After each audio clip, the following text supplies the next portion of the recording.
Hey everybody, welcome to Back to School Night Virtual Edition. So, kind of crazy, the world that we're living in right now, but I'm going to kind of walk you through what the online course looks like in my classroom and show you, I'm hoping that you're all observers on Canvas, and if not, I would encourage you to become an observer on Canvas just to kind of have an idea of what's going on. What your son or daughter is doing in their math class. So just a little bit about me before I get started on Canvas. This is my 21st year teaching. It's my 12th year at Fountain Valley, I think. I truly enjoy math. I really do. I'm kind of a math nerd. And I really enjoy working with teenagers. I desperately miss being in the classroom with them. So I'm trying to get to know them as best I can through this virtual world that we're living in. I'll talk a little bit more about that later. I have my master's in math, and I enjoy trying to make it as easy as possible for them, trying to simplify the difficult concepts and kind of be an interpreter for them for the most difficult topics. So I'm going to kind of walk you through what the typical day looks like, walk you through what navigating on Canvas and things like that. Both of my courses are pretty much the same. I teach Pre-Calc Honors and Algebra 2, and the structure and the homepage of Canvas are all pretty much, the structure of the class and the homepage of Canvas are all pretty much the same. So first, at the top, we have got these buttons that will take you to different spots on the website, on the Canvas page. So the syllabus, this is all my guidelines for the course. My email address is available always. I've asked students not to message me through the Canvas inbox because those messages I don't get notifications for. They go into my other folder, my not priority folder, on my Gmail, and I don't get notifications for them. So if a student is trying to get in on a Zoom and having trouble or something, I've asked them all to email me directly, and they've all been doing a really great job of that. So here's just kind of guidelines, a general idea of what the class is going to look like, percentages or the weighted categories for the grades, notes and homework information, information about absences and extra help, etc., etc. So they all read that, and actually one of the first things I do every year, even when we're not online, is have them do a syllabus quiz. So they open this in one tab and then open the quiz in another tab, and they answer the questions, and I just pick out the questions that I really want them to focus on knowing these things about the syllabus. So the syllabus is always available. The modules, they can access their assignments either through the assignments or the modules. And this is basically everything that we're doing. And the students can actually click a button when they're done, and it'll show a little indicator over here that they've finished each of these assignments. And it's just kind of, I'll talk about what all of this stuff means in a minute. When I talk about the structure of the day, but I kind of want to focus on the Canvas homepage. I have an important info page where anything that I feel like they're going to need to get to more than once, I'm keeping on this page here. So when they're scanning their homework, there's information, online learning code of conduct, camera passes I'll talk about when I talk about getting to know them a little bit better, and just different things that they need to access regularly. My internet's deciding not to work.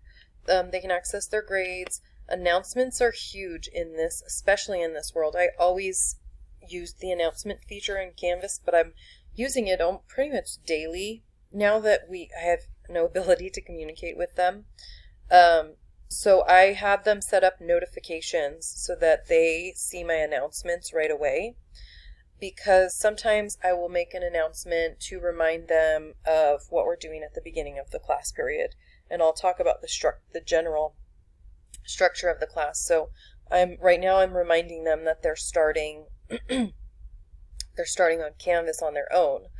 Sometimes I'll remind them, hey, today's going to be different. We're going to start on Zoom instead.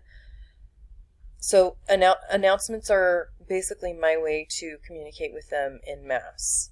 And then the class meeting links, you guys probably went here to get on to this call today.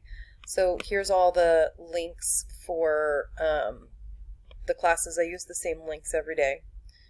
And those are always going to be there. I don't imagine I'm ever going to change them. And then below and files are just if I post documents and PDFs and things like that. And discussions are separate. If I can make an assignment and ask the students to explain their answer, and then they can kind of discuss with each other in an online format. It's a really cool tool. So every week I have the agenda posted for them so that they know what they need to do. So for example, this week they started out on Monday with a video. That's what Play Pause It is. I'll describe that a little bit. And then since Mondays are super short, we jumped right on to Zoom to review chapters 1 and 2. And then I noted that they had an optional review assignment here, or they could work on that 3.2. And then whenever we're starting on Zoom, which is not the norm, I'm trying to make it more obvious to them that we're starting on Zoom by putting it right at the top and making it bold. So a typical structure looks like last week. Both Monday and Thursday, Friday, they started out with a Play Pause It video, and like I said, I'll talk about that more in a minute. They started with a Play Pause It video, and then we have a lesson recap. Oftentimes in between the Play Pause It video and the lesson recap, I'm giving them time to work on homework, basically to start their homework so that they can come and ask questions. So let me go back to this one. I don't have that anywhere here. This week is a little bit different. So typical structure is a Play Pause It video, and what that is I make a video on YouTube of me teaching, and then I'm able to load it into a program called Play Pause It, where I can embed questions into the video where they have to answer the questions. And then their grade goes automatically into the grade book. My purpose for those questions is not to test their math ability. My purpose is that's simply how I am ensuring that they are watching the video and answering the questions. So they can't fast forward the video, they can't skip the questions, they can rewind. So that's how I'm doing instruction. My thought process is they can pause the video, they can rewind the video, they can rewatch the video when they're reviewing for a quiz or a test, or if they have trouble with a homework problem, they can I've suggested to them that they watch the video of an example of a problem that's exactly like the homework that they're doing. And as I do a step, they pause it and do a step in the homework, and then they play again, and then I do a step and pause it, and then they do a step in the homework, if they need that kind of help. There's not going to be a whole lot of problems that are that difficult that they need that kind of help, but so typically class is going to start with 10 to 15 minutes of them watching a video and answering a couple questions on Play Pause It, and then anywhere from 15 to 30 minutes of homework time to practice the problems. And then we get on Zoom together, and you'll see that I, in bold, make note of when I need them to get on that Zoom. And they've been doing a really good job of being on time. Some are a couple minutes late, but with technology issues and stuff, that's going to happen. And then we do a check for understanding. So either I just let them ask questions if they had a significant amount of time to start the homework, or I go over some things that I know might have been a little bit challenging, or more now than we've been able to so far, we're going to start doing some check for understanding that I even do in the classroom.